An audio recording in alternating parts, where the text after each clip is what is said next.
আমরা এখন চলে এসেছি সোদপুরে। সোদপুরে এরকম জল হয়েছে দেখো, বৃষ্টি যা, বৃষ্টিতে তো আটকেই গিয়েছিলাম।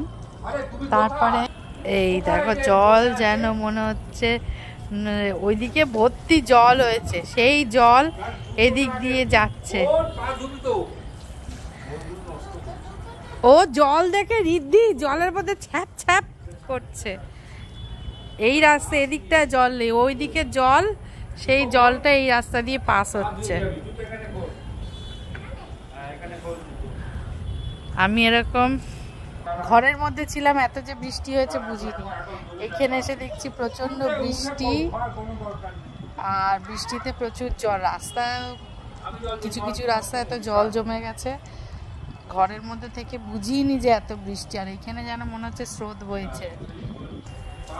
নেমে আমি মানে হতবাক যে এত কি স্রোত, দেখে গঙ্গা নদীর মতো স্রোত বইছে, দিয়ে এইসব মাঠে জমা হচ্ছে। এই মাঠটা আছে বলে আমাদের এই জলটা আমরা বুঝতে পারি না, মাঠটা আমাদের বাঁচিয়ে দেয় জল থেকে।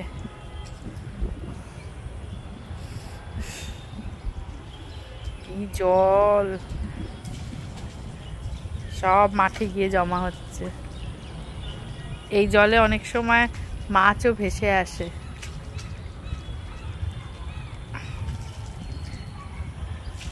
কি সুন্দর ওয়েদারটা হয়েছে, বেশ গরম ছিল, সেই গরম থেকে এখন বেশ সুন্দর ওয়েদারটা হয়েছে। আর তাতে বৃষ্টি, বৃষ্টিটাতে বেশ সুন্দর হয়েছে। এই আমি শাড়ি কাপড় জামা পরে আর ইচ্ছা করে এই জলের মধ্যে দিয়ে দিলে আর রক্ষে নেই, জুতোর পুরো দফা রফা শেষ। আজকে আবার সুন্দর সেজে গুজে এলাম নিমন্ত্রণ আছে বলে, আর তাতেই আজকে এই অবস্থা।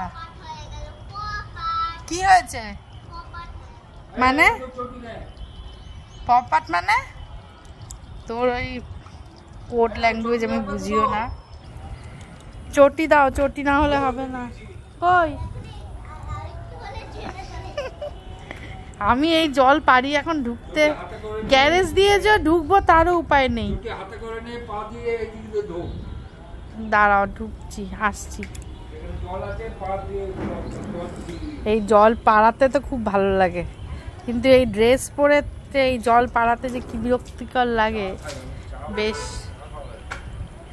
এই দিকের এই রাস্তাটাতে কোনো জল নাই, এই রাস্তা পুরো জল ছাড়া, ড্রেনগুলো ভর্তি হয়ে গেছে, কিন্তু এই জায়গাটাতে ঘুরপাক খাচ্ছে জল। এদিক থেকে জল যাচ্ছে, এদিক থেকে জল আসছে। রিদ্ধি এই জায়গাটা একটা মনে হচ্ছে যেন স্রোত বইছে তিনটের মধ্যে, এদিক দিয়ে জল আসছে, এদিক দিয়ে জল আসছে, ওদিক দিয়ে জল যাচ্ছে, আবার এদিক দিয়েও জল যাচ্ছে। এদিক দিয়ে মানে স্রোতের বেগে জল যাচ্ছে। হ্যাঁ হ্যাঁ এদিক থেকে জল যাচ্ছে, আসছে, ওই দিক থেকে জলটা আসছে, ওই দিক থেকে জলটা আসছে। রাস্তাতে জল নাই, এই দিক দিয়ে জলটা এসে এদিক দিয়ে এসে এইদিকে মাঠে কিছু যাচ্ছে, আর ওদিক দিয়ে গিয়ে মাঠে মিশছে। চলো আমি চটি পরে এবার ঘরের দিকে। এই জলটা পাড়াতেই তো কেমন লাগছে, যা স্রোত বইছে, কুকুরটা দেখে ভয় পাচ্ছে।